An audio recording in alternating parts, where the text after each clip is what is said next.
Hello दोस्त, आप सबका आपके अपने चैनल वायरल मैथमेटिक्स पे स्वागत है।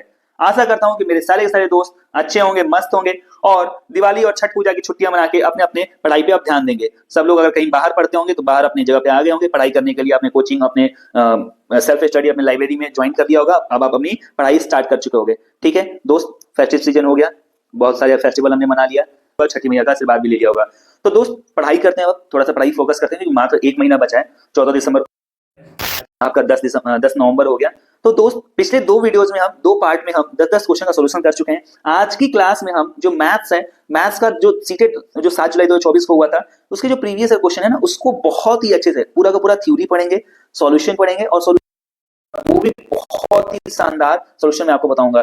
इजी से इजी सॉल्यूशन बताने की कोशिश करूंगा और हर एक पॉइंट्स आपको समझाऊंगा, ट्रिक से भी समझाऊंगा और आपको उसका कॉन्सेप्ट भी समझाऊंगा। बिल्कुल शानदार ट्रिक बताऊंगा आपको कि बिल्कुल 30 सेकंड में उस क्वेश्चन को कैसे सॉल्व कर सकते हो। दोस्त, ये पेपर 2 का मैथ्स का पेपर होगा जो आपके सीटेट दिसंबर 2024 के लिए बहुत हेल्पफुल होगा। आशा कि आप सब हमारे साथ मिलकर पढ़ेंगे और मैं भगवान से दुआ करूंगा कि आप सबका सीटेट एग्जाम निकल जाए। इस बार छठी मैया आपको आप सबका इस बार सीटेट निकलवा दें। ठीक है, चलिए दोस्त, थोड़ा सा एक बात कर लेते हैं। भी अपने भाई का, अपने दोस्त का कंटेंट अगर अच्छा लग रहा हो तो आप इस चैनल को लाइक कर दीजिएगा, शेयर कर दीजिएगा और अपने दोस्त के लिए एक कमेंट कीजिएगा कि दोस्त आपका कंटेंट अच्छा लग रहा है, बुरा लग रहा है, भाई दीजिएगा, जो भी हो, अच्छा है, बुरा है। अगर आपको अच्छा लग रहा है तो ठीक है, पॉजिटिव लग रहा है तो ठीक है, नेगेटिव लग रहा है तो ठीक है। अगर कुछ कमियां लग रही हैं तो दोस्त ही तो दोस्त का मदद करता है। पॉजिटिव, नेगेटिव, जो भी फीडबैक है, जो भी आपका, जो आपको अच्छा लग रहा हो, जो आपको बुरा लग रहा हो, जो आपको गलत लग रहा हो, तो आप अपने दोस्त का मदद कीजिए। जो भी पॉजिटिव, नेगेटिव जो भी है फीडबैक आप कमेंट सेक्शन में दीजिए कि नहीं दोस्त, थोड़ा सा इधर ऐसे इंप्रूवमेंट करो, नहीं दोस्त ये अच्छा कर रहे हो तो अच्छा करते रहो। अगर थोड़ी सी कमेंट करोगे ना तो थोड़ा सा मुझे एनर्जी मिलेगा। तो दोस्त, आशा करता हूँ कि आप इस वीडियो पे बहुत सारे अपने दोस्त के लिए प्यार छोड़ेंगे, बहुत सारा लाइक शेयर करेंगे, लाइक करेंगे, अपने दोस्तों में शेयर कर देंगे और कमेंट करेंगे। दोस्त, सबसे इंपॉर्टेंट है, इस चैनल को सब्सक्राइब कर लीजिए। दोस्त का साथ देंगे तो इस चैनल को सब्सक्राइब कर लीजिए और दोस्त का साथ बना रहे तो सब्सक्राइब कर लेंगे तो, और सब्सक्राइब करके बेल आइकन भी ऑन कर लीजिएगा। क्योंकि बेल आइकन ऑन कर लोगे ना, जो सुबह मैं 9 बजे वीडियो डालूंगा तो जैसे आप लाइब्रेरी में जाओगे आपको वीडियो का नोटिफिकेशन मिल जाएगा और आप वीडियो से पढ़ाई कर लोगे। ठीक है, तो चलिए जो ज्यादा टाइम नहीं लेते हैं और एक बार बताइएगा कि आप सब कैसे हैं। होप सो आप सब अच्छे होंगे। अगर कोई भी दिक्कत होगी तो आप सब अपने दोस्त को बताइएगा। ठीक है, और मैंने एक चैनल बना दिया इसी वायरल मैथमेटिक्स के नाम से, उस चैनल को ज्वाइन कर लीजिए। ये सारी सारी एनोटेशन के साथ ये जो पीडीएफ है मैं आपको उस चैनल पे, ये आपका 30 से 30 क्वेश्चन कंप्लीट हो जाएगा। आज जैसे ही वीडियो अपलोड होगी, वीडियो अपलोड होने के बाद मैं इस पीडीएफ आपको उस चैनल पे मैं प्रोवाइड करा दूंगा। पीडीएफ के साथ एनोटेशन मिल जाएगी, जो भी आपको स्टडी मटेरियल होगा वो मिलेगा, जो आपको न्यूज होगा वो भी आपको वहां पे अपडेट हो जाएगा उस चैनल पे। चलिए हम क्वेश्चन पे चलते हैं। आपका क्वेश्चन नंबर 51 क्या दिया गया है? M is a point on side AB of a triangle ABC such that AM is equals to BM equals to CM. If angle A and B are respectively x and 70 degree, then the value of 3x plus 25 degree. ठीक है, तो दोस्त जरा सा ध्यान दीजिएगा। एक triangle दिया गया ABC, तो हम लोग ABC एक ट्रायंगल बना लेते हैं। अगर आप ABC का ट्रायंगल बनाओगे तो ये ABC आपका एक ट्रायंगल बन जाएगा। ठीक है, देखिए ये आपको एक ट्रायंगल दिया गया A, B और C। आप क्या कर रहे हो? AB, M is a point on side AB। M क्या है? AB पे एक पॉइंट है और यहां से आप CM को मीट कर रहे हो। जब आप CM को मीट करोगे तो दिया गया कि AM और BM इक्वल है, AM BM इक्वल है और ये CM भी क्या है? इक्वल दिया गया है। और यहाँ पे A और B एंगल दिया गया है। A एंगल दिया है आपको x डिग्री और B दिया गया है 70 डिग्री। ठीक है, तो दोस्त एक बात ध्यान दीजिएगा, अगर आपको A और B दे दिया गया है तो आपको एंगल आपको पता करना है, यहाँ पे x की वैल्यू पता करना है, उसके बाद से 3x plus 25 डिग्री की वैल्यू पता करना है। तो दोस्त जरा सा ध्यान दीजिएगा, मैं एक आपको कॉन्सेप्ट बताना चाहूंगा। यहाँ पे आइसोसेलेस ट्रायंगल की प्रॉपर्टीज लग रही है। आइसोसेलेस ट्रायंगल्स आपके वो ट्रायंगल्स होते हैं जिसमें दो साइड इक्वल होती है। जैसे मान लीजिए यहाँ पे AB और अगर AC इक्वल है, तो अगर ये दो साइड्स इक्वल है तो इन इक्वल साइड के अपोजिट में जो एंगल्स बनते हैं ना, ये जो बेस एंगल बनेंगे आपके, वो इक्वल होते हैं। ठीक है, तो यहाँ पे अगर ऐसा कुछ आपको गिवन हो कि if AB equals to AC, अगर दो साइड आपको इक्वल दी गई हो तो इसके अपोजिट में जो एंगल बनेगा वो एंगल क्या होता है? इक्वल होता है। ऐसे ट्रायंगल को हम आइसोसेलेस ट्रायंगल बोलते हैं। ठीक है, तो आइसोसेलेस ट्रायंगल की प्रॉपर्टीज यहाँ पे लगेगी। यहाँ पे BM और CM इक्वल है तो 70 डिग्री और ये भी क्या हो जाएगा आपका 70 डिग्री। ये और ये साइड इक्वल है तो इसका अपोजिट में ये एंगल हो जाएगा और इसका अपोजिट में ये एंगल भी हो जाएगा आपका x डिग्री। और एक और प्रॉपर्टीज होती है कि इन तीनों ही एंगल्स का सम, जो ट्रायंगल के इंटीरियर एंगल्स होते हैं, इन तीनों ही एंगल का सम आपका 180 डिग्री होता है। ठीक है, तो एंगल A की वैल्यू x दिया है, एंगल B की वैल्यू 70 डिग्री दिया है और एंगल C की वैल्यू x प्लस 70 है। क्योंकि देखिए एंगल C क्या हो जाएगा? टोटल आपका x प्लस 70 हो जाएगा इक्वल टू 180 डिग्री। तो यहाँ पे x और x क्या हो जाएगा? 2x। और यहाँ पे जरा सा ध्यान दीजिएगा, 70 प्लस 70 140 हो जाएगा, 140 उधर जाएगा तो माइनस होगा। तो 2x की वैल्यू क्या हो जाएगी? 180 माइनस 140 करोगे 40 डिग्री। तो x की वैल्यू क्या हो जाएगी? 2 से ये 40 कटेगा 20 टाइम में, तो x की वैल्यू हो जाएगी आपकी 20 डिग्री। आपको वैल्यू क्या फाइंड आउट करना है? 3x plus 25 degree. तो 3x प्लस 25 डिग्री अब तो मेरे दोस्त फाइंड आउट नहीं कर सकते हो आप। 3 into 20 degree plus 25 degree, 3 into 20 आपका 60 डिग्री हो जाएगा, 60 डिग्री प्लस 25 डिग्री 85 डिग्री। ठीक है दोस्त, आपका 85 करेक्ट आंसर हो जाएगा। 51 का ऑप्शन नंबर 2 करेक्ट आंसर होगा। चलिए दोस्त next question 52, a sum invested at 10% per annum for 2 years become 3267 when the interest is compounded annually. What will be the simple interest on the same sum at the same rate in 1/2 years? इसका मतलब ये है कि दोस्त अगर ये कुछ principal amount दिया गया, एक सम दिया गया, कुछ पैसे आप अगर निवेश कर रहे हो 10% पर एनम के रेट से 2 साल के लिए, तो आपको टोटल जो रिटर्न मिल रहा है 3267 रुपए मिल रहा है। ठीक है, जो कि वो इंटरेस्ट जो है एनुअली कंपाउंड हो रहा है, कंपाउंड इंटरेस्ट लग रहा है यहाँ पे। उसी सेम पैसे पे सेम आपके जो राशि दिया गया प्रिंसिपल अमाउंट है, उसी सेम अमाउंट पे सिंपल इंटरेस्ट से और सेम रेट लगाओगे आप, तो 2.5 साल में कितना पैसा आपको मिलेगा ये आपको पूछा गया। ठीक है, 2.5 साल में पैसा नहीं, सिंपली आपको सिंपल इंटरेस्ट पूछा गया, इंटरेस्ट कितना मिलेगा, ब्याज कितना मिलेगा, आपको ये पूछा गया। ठीक है, तो चलिए ध्यान देते हैं दोस्त, हम यहाँ पे आपको बता दें कि कंपाउंड इंटरेस्ट में फॉर्मूला क्या होता है। कंपाउंड इंटरेस्ट में अमाउंट का फॉर्मूला होता है P into 1 plus R upon 100 की पावर n। ठीक है, ये आपका फॉर्मूला होता है। आपको पता है कि जो आपका कंपाउंड इंटरेस्ट होगा वो क्या होता है, अमाउंट माइनस प्रिंसिपल। यहाँ पे ए होता है, दैट मीन्स कंपाउंड जो आपका प्रिंसिपल होता है, प्रिंसिपल पे कितना कंपाउंड इंटरेस्ट मिला है, दोनों को मिलाकर हमारा अमाउंट बनता है। पी क्या आपका प्रिंसिपल अमाउंट है, जो आपकी राशि है वो है प्रिंसिपल अमाउंट। आर आपका रेट परसेंट होता है, आर आपका रेट परसेंट, और एन जो होता है आपका टाइम होता है, एन आपका टाइम होता है। और यहीं पे मैं आपको सिंपल इंटरेस्ट का भी फॉर्मूला बता दे रहा हूँ। सिंपल इंटरेस्ट होता है principal rate time upon 100, principal rate time upon 100। अगर आपको रेट पूछे तो आप यहाँ से क्रॉस मल्टीप्लाई कर सकते हो, that means 100 into SI upon principal into time. अगर आपसे टाइम पूछे, सेम आपका SI into 100 upon rate into principal. और अगर आपसे प्रिंसिपल पूछे तो SI into 100 upon rate into time, principal के लिए फॉर्मूला बना सकते हो। तो चलिए यहाँ पे हम ध्यान देते हैं, यहाँ पे क्या क्या दिया गया था आपको, अमाउंट दिया गया था। यहाँ पे इसी फॉर्मूले में अगर हम पुट कर दें, अमाउंट की वैल्यू दी गई थी 3267, प्रिंसिपल आपको नहीं पता था, 1 प्लस रेट परसेंट 10 दिया गया था, और टाइम 2 साल दिया गया था। तो अगर जरा सा ध्यान देंगे तो ये क्या होगा, 0 से 0 कैंसिल आउट हो जाएगा, 3267 इक्वल टू, अगर यहाँ पे सॉल्व करेंगे तो अगर एलसीएम 10 लेंगे तो 10 इंटू 1 10 प्लस 1 अपॉन 10 की पावर 2, तो प्रिंसिपल कितना हो जाएगा 11 अपॉन 10 की पावर 2। तो रेसिप्रोकल होगा, दैट मीन्स 10 अपॉन 11 का होल स्क्वायर हो जाएगा इक्वल्स टू प्रिंसिपल। तो प्रिंसिपल की वैल्यू क्या हो जाएगी 3267 इंटू 10 इंटू 10, मैं स्क्वायर नहीं कर रहा, डायरेक्ट मैं थोड़ा सा इसको ओपन कर ले रहा हूँ ताकि 11 से डिवाइड करना इजी होगा।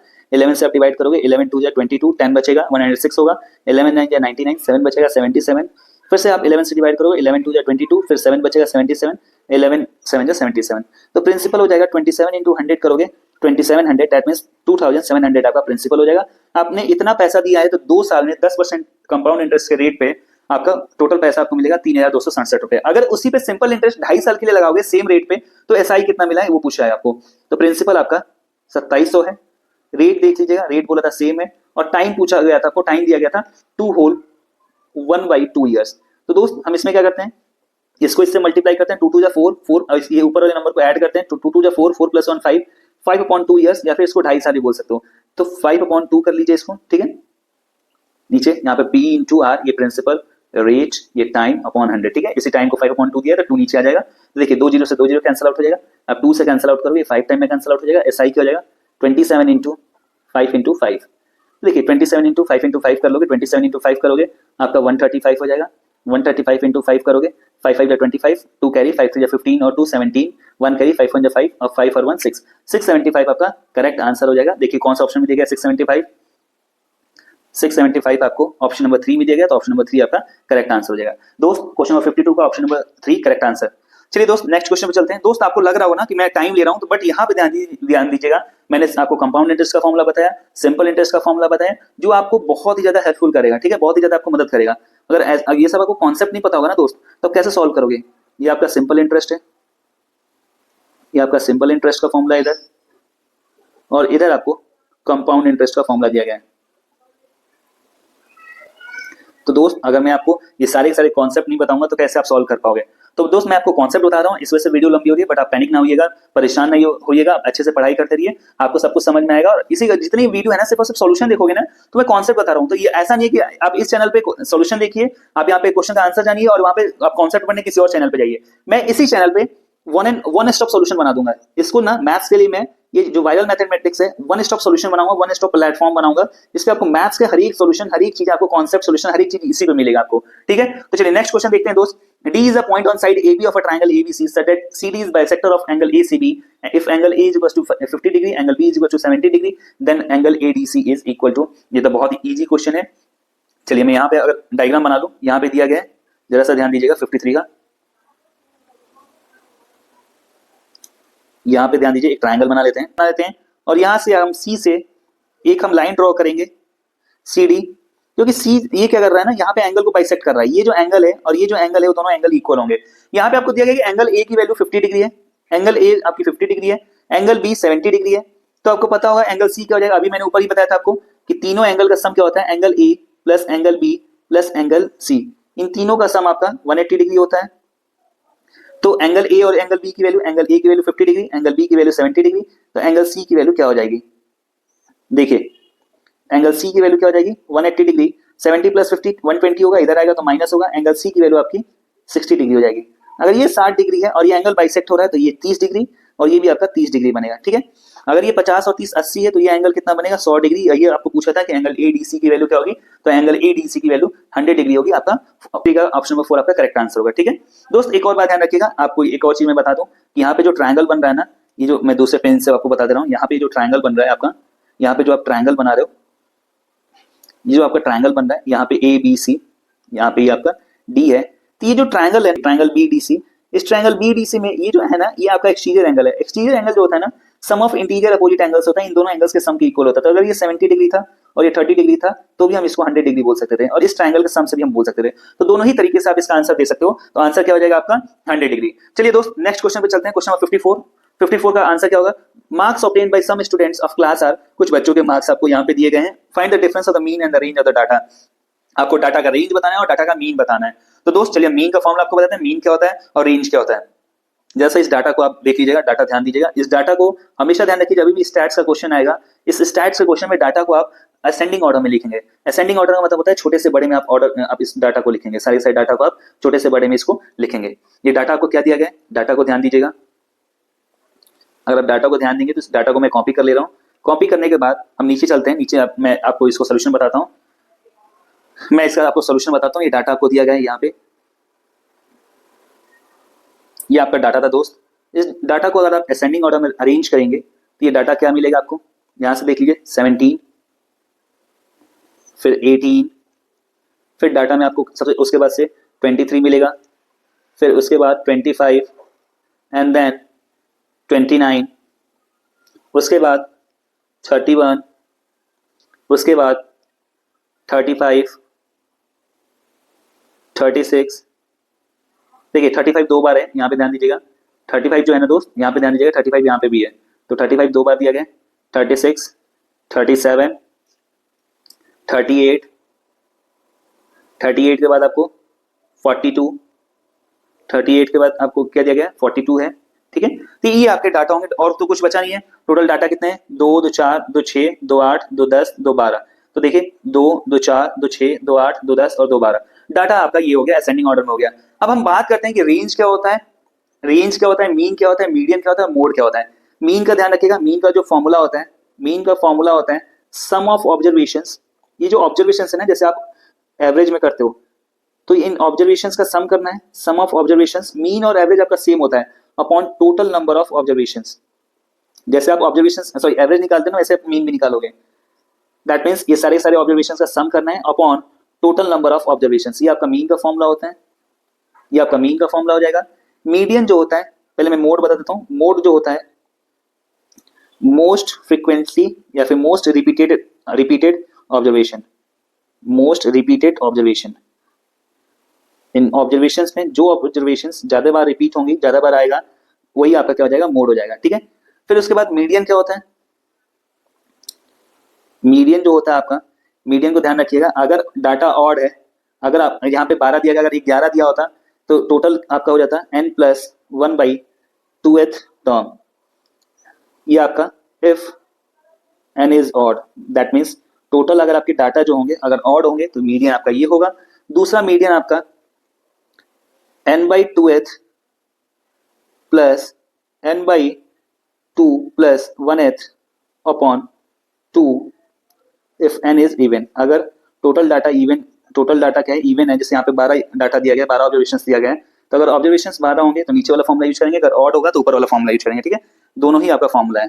ठीक है, ध्यान दीजिएगा। और रेंज क्या होता है, रेंज आपका होता है greatest observation minus lowest observation, यह आपका रेंज का फॉर्मूला होता है। तो रेंज के फॉर्मूले को भी आप ध्यान रखिएगा। ठीक है दोस्त, ये फॉर्मूला हो गया, फॉर्मूले को ध्यान रखिएगा। चलिए मीन निकाल लेते हैं। मीन के लिए पहले हमें सम करना होगा, हम ऊपर यहाँ पे सम कर लेते हैं। इसका सम क्या आएगा, अपॉन टोटल तो 12 है, हम 12 से डिवाइड करना है। सम कर लीजिए, यहीं पे सम करेंगे तो क्या आएगा, ध्यान दीजिए। 8 + 2 10, 10 + 7 17, 17 + 6 23, 23 + 5 28, 28 + 5 33, 33 + 1 34, 34 + 9 43, 43 + 5 48, 48 + 3 51, 51 + 8 59, 59 + 7 66, 66 का 6 हो जाएगा और 6 आपका कैरी हो जाएगा। नेक्स्ट 6 + 4 10, 13 16 19 22 25 28 30 32 34 35 36, यहाँ पे क्या हो जाएगा 36। अब इसको डिवाइड करोगे ना तो 12 3 36 होता है, ये 6 है तो 0 लग जाएगा, फिर से डेसिमल लगाओगे तो 60 हो जाएगा, 12 5 60, तो 30.5 आपका मीन हो जाएगा। और रेंज इसका आ जाएगा, देखिए सबसे बड़ी आपकी ऑब्जर्वेशन क्या है, सबसे बड़ी ऑब्जर्वेशन 42 है, सबसे छोटी ऑब्जर्वेशन क्या है 17, तो 42 - 17 कर दीजिए। 42 - 17 करेंगे तो आंसर क्या आएगा 25। आपको पूछा गया है कि रेंज और मीन का डिफरेंस क्या होगा, यही पूछा गया ना आपको, द डिफरेंस ऑफ मीन और रेंज। मीन क्या आया था आपका 30.5 और रेंज आपका आया था 25। अगर इसको आप माइनस करोगे तो 5.5 क्या आएगा, इसका डिफरेंस आ जाएगा। इसका डिफरेंस आपका 5.5 आएगा। क्वेश्चन नंबर 34 का ऑप्शन नंबर 3 करेक्ट आंसर हो जाएगा। चलिए दोस्त हम आगे बढ़ते हैं नेक्स्ट क्वेश्चन पे। दोस्त मैं आपको यहाँ पे कॉन्सेप्ट बता रहा हूँ इसलिए टाइम लग रहा है, इस वजह से आप ज्यादा पैनिक ना होइएगा। इस पूरे वीडियो को देखिए, वीडियो को पहले ही देख के जज ना करिए। चलिए दोस्त हम नेक्स्ट क्वेश्चन आगे बढ़ते हैं। Question number 55, a trader buys 12 fans for 24,000. He marks each fan at 25% above the cost price. If he sell all the fan by giving 10% discount on the mark price, then his overall profit is। ध्यान दीजिएगा दोस्त, 12 fan अगर वो 24,000 खरीद रहा है तो एक फैन कितने का मिलेगा आपको उसको। चलिए यहाँ पे जगह है, यहाँ पे हम सॉल्व कर लेते हैं इस क्वेश्चन को। अगर 12 फैन उसके 24,000 के हैं, 12 फैंस अगर उसके 24,000 रुपए के दिए गए हैं, उसने खरीदे हैं, तो एक फैन कितने का खरीदेगा वो, इसको आप डिवाइड कर दोगे तो पता चल जाएगा 24,000 को 12 से, तो क्या हो जाएगा 2,000 का एक फैन। अगर 12 फैन 24,000 खरीदता है तो एक फैन 2,000 खरीदेगा।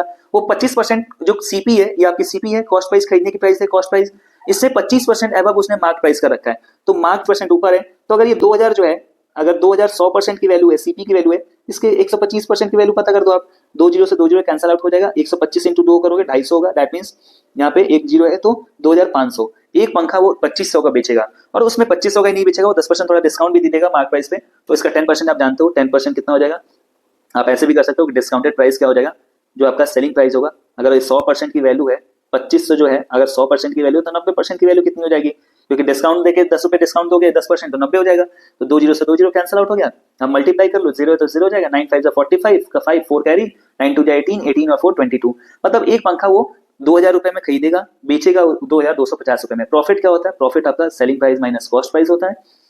इसका मतलब 2,250 रुपए का उसने बेच रहा है, 2,000 का खरीदा है, इसका मतलब 250 रुपए, 250 रुपए एक पंखे पे वो प्रॉफिट कमा रहा है। अगर एक पंखे पे वो 250 रुपए प्रॉफिट कमा रहा है तो टोटल प्रॉफिट आपसे पूछा है, क्योंकि 12 पंखे वो खरीद रहा है और बेच रहा है, तो टोटल प्रॉफिट आपका कितना हो जाएगा। तब एक पंखे का 250 रुपए है तो मल्टीप्लाई कर दो 250 × 12, 12 0 0, 12 5 60, 0 6 का 12 2 24, 24 और 6 हो जाएगा 30। दैट मीन टोटल 3,000 रुपए का उसको फायदा होगा। 3,000 का करेक्ट आंसर हो जाए। देखिए 3,000 का हाथ पे दिया गया, 55 का ऑप्शन नंबर 2 आपका करेक्ट हो जाएगा। देखिए 3,000 आपको ऑप्शन नंबर 2 में दिया है, तो ऑप्शन नंबर 2 आपका करेक्ट आंसर हो जाएगा। चलिए दोस्त मैं यहाँ पे आपको फॉर्मूले बता दिया हूँ, काफी सारे फॉर्मूले मैंने आपको यहाँ पे बताया है। अगर कुछ फॉर्मूले नहीं बताया मैं आपको बता देता हूँ। यहाँ पे प्रॉफिट लॉस का फॉर्मूला क्या होता है, यहाँ पे देखते हैं कहाँ पे पेज खाली है, उस पेज पे मैं आपको एक्सप्लेन कर देता हूँ फॉर्मूले। देखिए यहाँ पे पेज खाली है तो मैं आपको बता देता हूँ। देखिए जो आपकी प्रॉफिट, जो आपका कॉस्ट प्राइस होता है ना, जिस प्राइस पे आप खरीदते हो उसको कॉस्ट प्राइस बोलते हैं, जिस प्राइस पे आप बेचते हो उसको हम सेलिंग प्राइस बोलते हैं। तो अगर आपकी कॉस्ट प्राइस ज्यादा है, मतलब आप खरीद ज्यादा है, मतलब बेच कम में रहो, तो आपको लॉस होगा, लॉस हो जाएगा। तो लॉस का फॉर्मूला होता है cost price minus selling price, ये आपका लॉस का फॉर्मूला होता है। अगर आपको लॉस परसेंट का फॉर्मूला निकालना है, लॉस परसेंटेज का फॉर्मूला क्या होगा, तो लॉस परसेंट का फॉर्मूला होता है लॉस अपॉन, और हमेशा जो लॉस होगा या फिर प्रॉफिट होगा वो हमेशा क्या होगा, सीपी पे होगा, तो हमेशा अपॉन में सीपी आएगा, ये चीज ध्यान रखिएगा। अगर एसपी अधिक है, मतलब आप खरीद कम में रहे हो, बेच ज्यादा में रहे हो, इसका मतलब प्रॉफिट हो रहा है आपको। प्रॉफिट हो रहा है तो प्रॉफिट का फॉर्मूला क्या होता है, that means SP minus CP. SP और सीपी का जो डिफरेंस होगा वो क्या हो जाएगा, आपका प्रॉफिट हो जाएगा। ठीक है, प्रॉफिट परसेंट का फॉर्मूला क्या होता है, प्रॉफिट परसेंट का फॉर्मूला हो जाएगा प्रॉफिट अपॉन सीपी। पी है, P for profit, profit upon CP into 100। ठीक है, सीपी आपकी कॉस्ट प्राइस, जितने कॉस्ट पर आप खरीद रहे हो, एसपी आपकी सेलिंग प्राइस, जितने कॉस्ट पर आप बेच रहे हो। ठीक है, ये आप ध्यान रखिएगा फॉर्मूले। डिस्काउंट ध्यान रखिएगा, डिस्काउंट और मार्क प्राइस, ये सब क्या डिस्काउंट में क्या रिलेशन होता है, सेलिंग प्राइस क्या होता है, जो मार्क प्राइस पे आप डिस्काउंट देते हो उसको हम क्या बोलते हैं, सेलिंग प्राइस। जितना डिस्काउंट आप देते हो सेलिंग प्राइस पे, सॉरी मार्क प्राइस पे, तो मार्क प्राइस से उतना डिस्काउंट माइनस कर दो तो सेलिंग प्राइस आपको मिल जाएगा। ठीक है, ऐसे ही आप मार्क प्राइस निकाल सकते हो। मार्क प्राइस क्या है, सेलिंग प्राइस में जितना आप डिस्काउंट दिए थे, अगर उस डिस्काउंट को ऐड कर दो तो जितने पे आपने मार्क किया वो आपको प्राइस पता चल जाएगा। ठीक है, और डिस्काउंट क्या हो जाएगा दोस्त, डिस्काउंट आपका mark price minus selling price. कितने पे आपने मार्क कर रखा है और कितने पे आप बेच रहे हो उसका डिफरेंस निकाल दो। मानो कि आप 100 रुपए पे मार्क कर रहे हो, कोई सामान 60 रुपए में बेच रहे हो, तो आपने कितने का डिस्काउंट दिया, 100 माइनस 60 करोगे, 40 रुपीज का आपने डिस्काउंट दिया। ये सब फॉर्मूले आप ध्यान रखिएगा दोस्त। चलिए नेक्स्ट क्वेश्चन पे चलते हैं। A minus B plus C का whole square minus A minus B minus C का whole square upon B minus A. इसकी वैल्यू बतानी है आपको। देखिए इसको मैं दो तरीके से बताऊंगा, एक शॉर्ट ट्रिक से, एक आपको एक्सप्लेनेशन से भी बताऊंगा कि ए प्लस बी प्लस सी, अगर इसका आप होल स्क्वायर करोगे तो ये होता है A square plus B square plus C square plus 2ab plus 2bc plus 2ca। ये आपका फॉर्मूला होता है, सॉरी ये आपका आइडेंटिटीज होता है। फॉर्मूला बोलिए, आइडेंटिटीज बोलिए, आपका आइडेंटिटीज होता है। इस आइडेंटिटी से आप सॉल्व कर सकते हो, इस आइडेंटिटी की मदद से आप इस क्वेश्चन को सॉल्व कर सकते हो। ठीक है, इसके बाद मैं आपको यहाँ पे शॉर्ट ट्रिक बताऊंगा कि लेट कर लेते हैं। यहाँ पे हम इस फॉर्मूले पे इसको पूरा फॉर्मूला यूज नहीं करेंगे।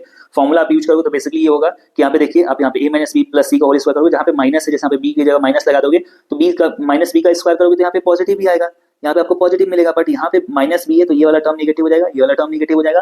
तो ऐसे आप सॉल्व करोगे तो A square plus B square plus C square cancel out हो जाएगा, यहाँ पे बी माइनस से कैंसिल आउट कर दोगे तो आपको जो आंसर मिल जाएगा। बट यहाँ पे मैं शॉर्ट ट्रिक ध्यान दीजिए, मैं आपको यहाँ पे शॉर्टकट बताता हूँ। ए की वैल्यू आप 0 लेट कर लीजिए, बी की वैल्यू आप 1 लेट कर लीजिए और सी की वैल्यू आप 2 लेट कर लीजिए। तो ए की वैल्यू 0 लेट करोगे यहाँ पे तो क्या हो जाएगा, 0 माइनस 1 प्लस 2।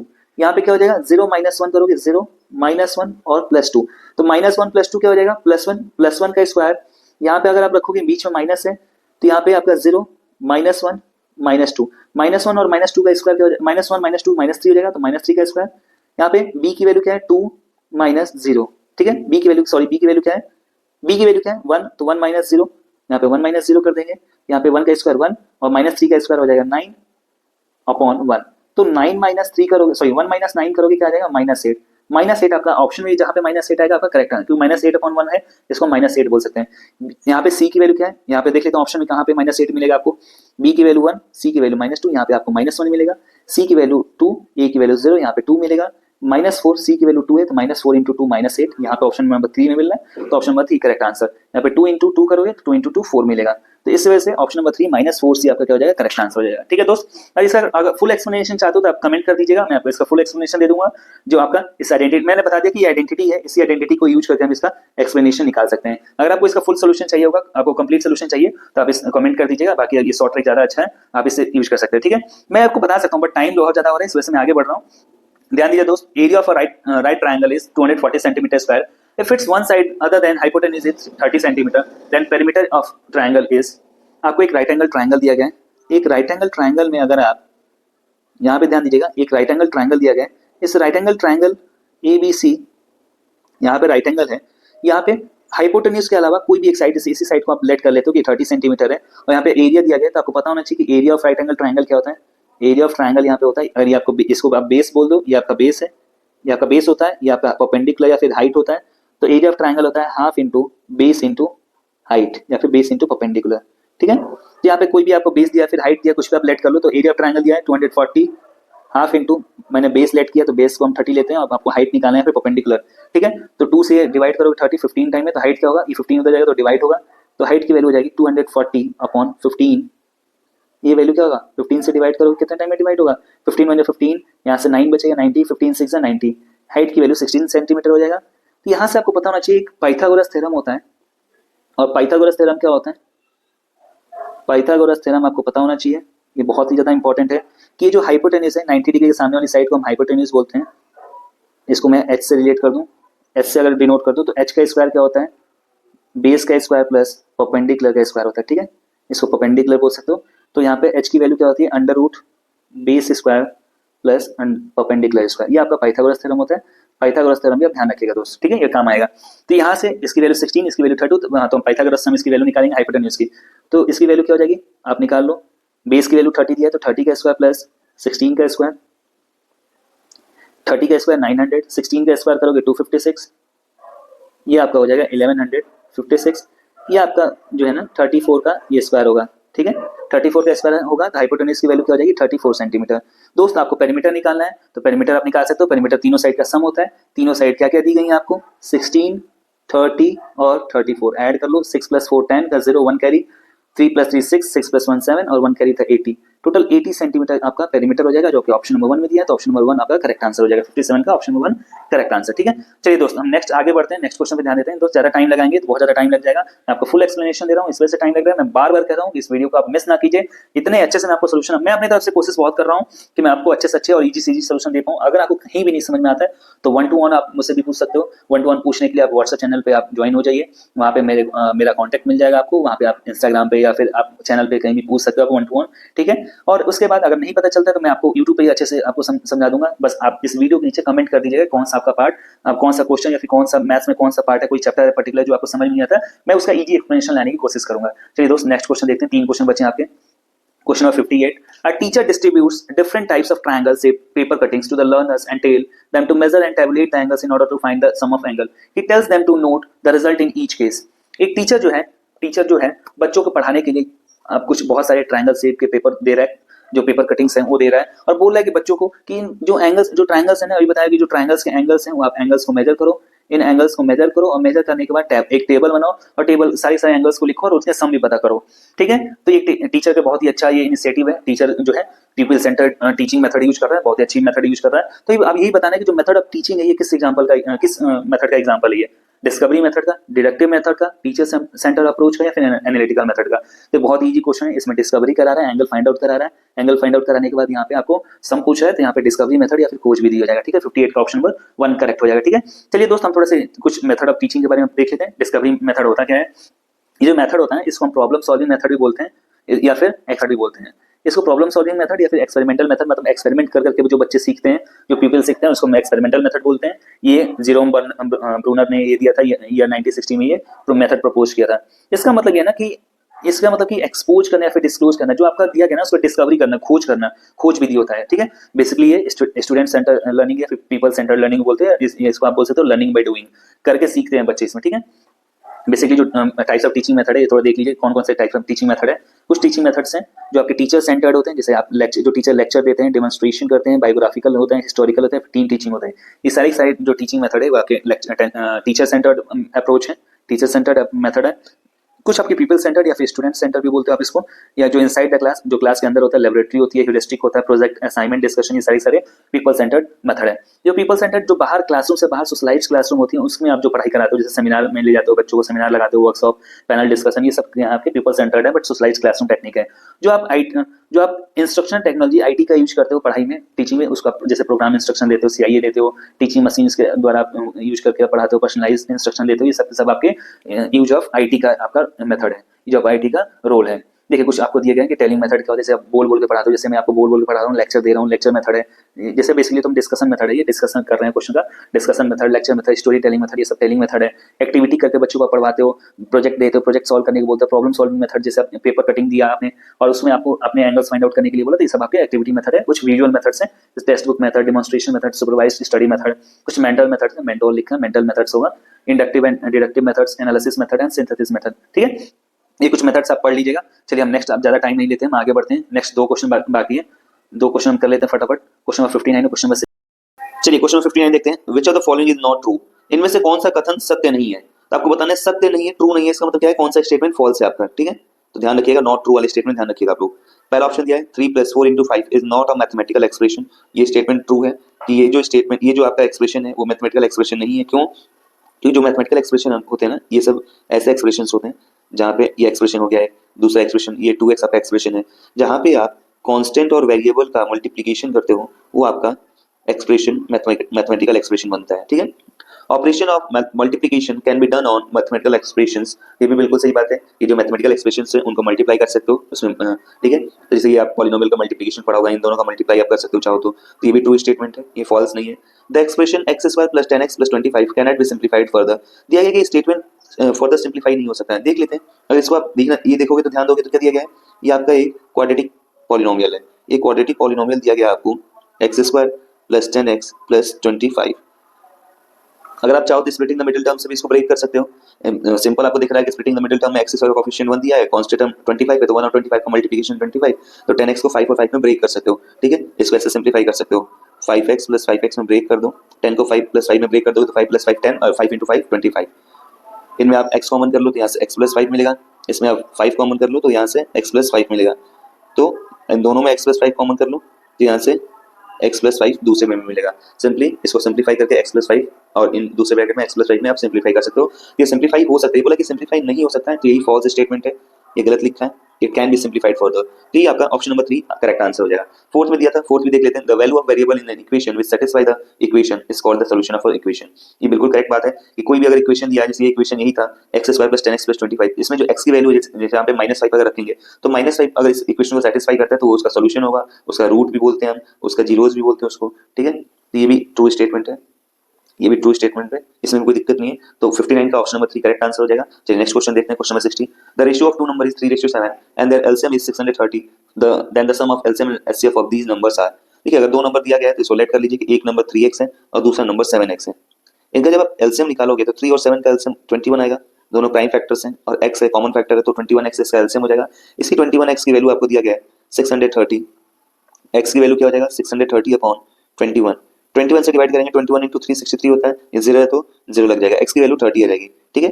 x अगर 30 आ गया, इन दोनों का एचसीएफ क्या होगा, एचसीएफ में होता है कि जो आपके कॉमन प्राइम जो आपके कॉमन फैक्टर्स हैं उनको आप लेते हो एचसीएफ में। 3 और 7 में कोई कॉमन फैक्टर नहीं मिलेगा, प्राइम फैक्टर्स हैं x और x में, कॉमन फैक्टर को x मिलेगा, ठीक है। तो एचसीएफ इसका x हो जाएगा, x का मतलब क्या हो जाएगा, एचसीएफ 30 हो जाएगा। एलसीएम और एचसीएफ का सम पूछा आपको, एलसीएम पहले से दिया गया था 630, एचसीएफ आपका 30 है, तो 630 प्लस 30 करोगे 660, 660 आपका आंसर हो जाएगा, जो कि ऑप्शन नंबर 4 में दिया गया है, तो 60 का ऑप्शन नंबर 4 करेक्ट आंसर हो जाएगा। चलिए हम बात करते हैं आगे।